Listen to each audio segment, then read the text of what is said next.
Good morning, Grace and friends.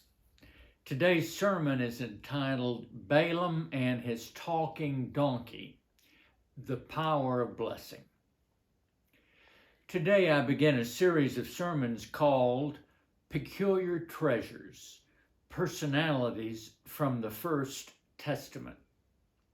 Why do I use the words First Testament rather than Old Testament? Because it helps restore the value to the Old Testament.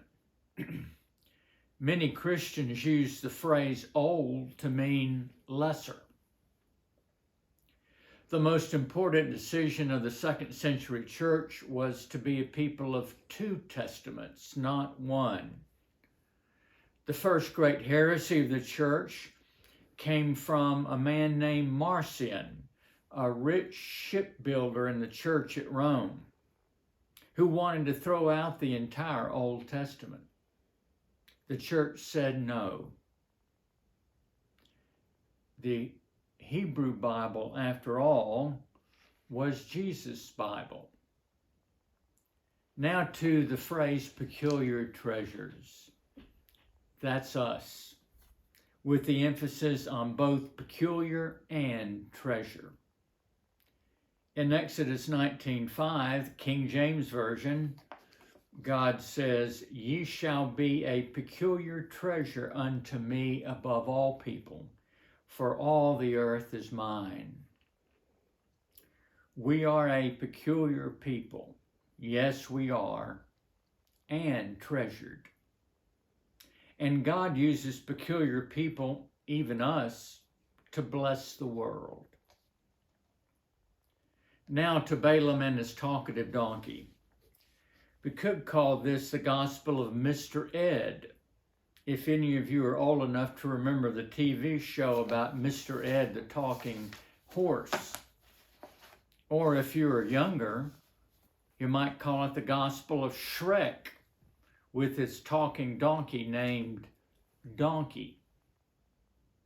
In today's text, Balaam's donkey talks on behalf of God and God's people. We are fascinated with the idea of talking animals. Maybe in heaven the animals can talk. Now, as I tell this story, don't be afraid to laugh. In the movie Oh God, George Burns says that God is like a comedian playing to an audience who is afraid to laugh. Sometimes truth and humor go together. The story goes that Balak, the king of Moab, was getting nervous about the growing strength of Israel. He wants to declare war on Israel, but feels, like most kings, that he needs a little help from the gods. So he summons Balaam, a prophet notorious for his power to bless and to curse. "What you bless is blessed," the king said to him, "and what you curse is cursed. So go," he said, "and plant a big fat curse on Israel so we can conquer them." That's loosely translated from the Hebrew. God, however, tells Balaam not to go, saying, "Do not curse this people because I have blessed them." Balaam at first refused the king, but later relented, saying he'd go, but only do what God commanded him to do. So Balaam set off on his donkey along with his two servants. Suddenly an angel of the Lord appeared standing in the middle of the road, a drawn sword in his hand, or her sword. Who's to know? Balaam doesn't see the angel, but the donkey does, and makes a sharp 90-degree turn and heads off into the adjoining field. Maybe animals see things that we don't. Balaam gets angry and strikes the donkey to get it back on the road. Then they came to a narrow path between two vineyards with a stone wall on each side of the path. The angel appeared again. When the donkey saw the angel, he skittishly tried to move around the angel and veered into the stone wall, crushing Balaam's foot. Balaam gets even madder and thrashes the donkey again. We don't like Balaam here. Then as they went on, a third time the angel appeared. This time the path was so narrow that there was no way around the angel. The donkey, no fool, doesn't look for a field to run to, doesn't try to squeeze around the angel. He just plopped down in the middle of the road. Balaam began beating the donkey again. Suddenly, miraculously, the donkey is given the power to speak and begins speaking in fluent Hebrew. The donkey says, "What have I done unto thee that thou hast smitten me these 3 times?" Balaam is so perturbed, he doesn't even notice that the donkey has been given the power of speech and talks back to him as if it were an everyday occurrence. He replied to the donkey, "Because you made a fool of me, that's why. If I had a sword in my hand, I would slay you." Then the donkey replied, again in perfect Hebrew, "Am I not thine donkey upon which thou hast ridden ever since I was thine unto this day? Was I ever wont to do so unto thee?" Balaam answered meekly, "No." Then the Lord opened Balaam's eyes, and now he saw the angel with the sword. In stark fear, Balaam fell on his face. Then the angel told him that the donkey had actually saved his life, that if the donkey hadn't balked, the sword would have ended him. And then he told Balaam to proceed on, but to say only what the Lord told him to say. And so it happened. Balaam did not curse, but blessed Israel. The moral of the story: never beat a donkey who balks and talks, for he will make a donkey out of you. No, the real meaning is what Balaam later said to the Moabite king.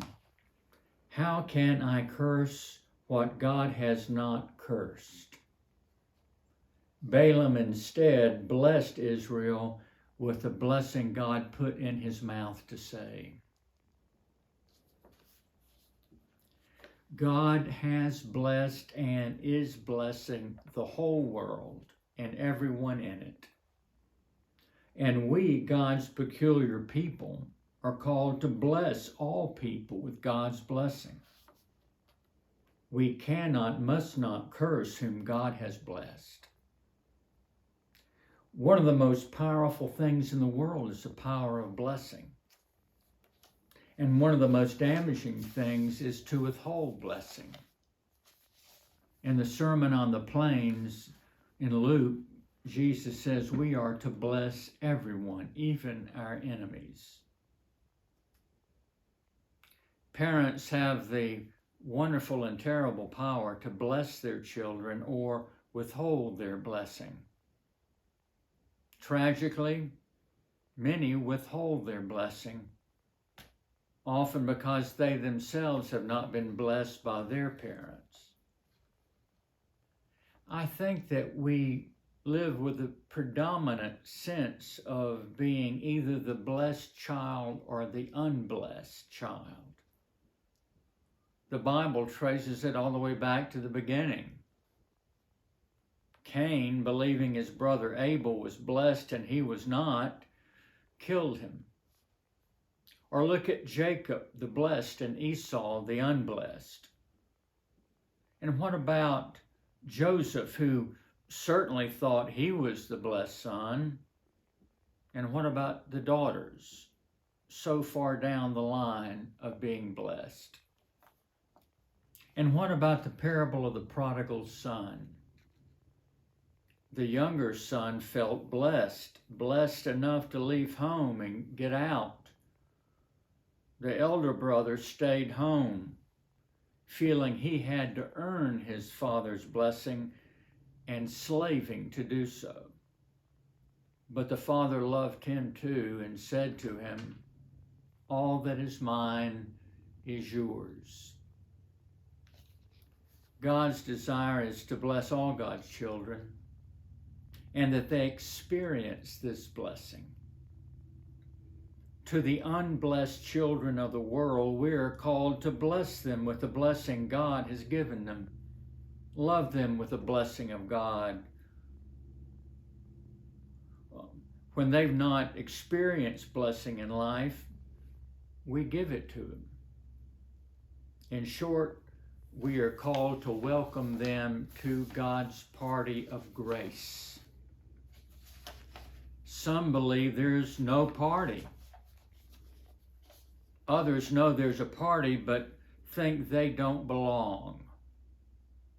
But all the children of God are invited to the party, and we're called to roll out the red carpet and welcome them to the feast of grace.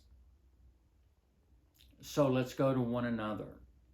Let's go out into the highways and byways as the servants in Jesus' parable of the great feast and invite people to the house of blessing and sing as God's people, "Let us build a house where love can dwell and all can safely live.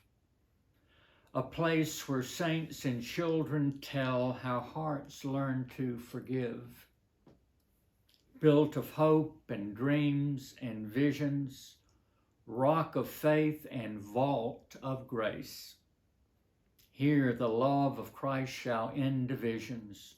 All are welcome, all are welcome, all are welcome in this place." Amen.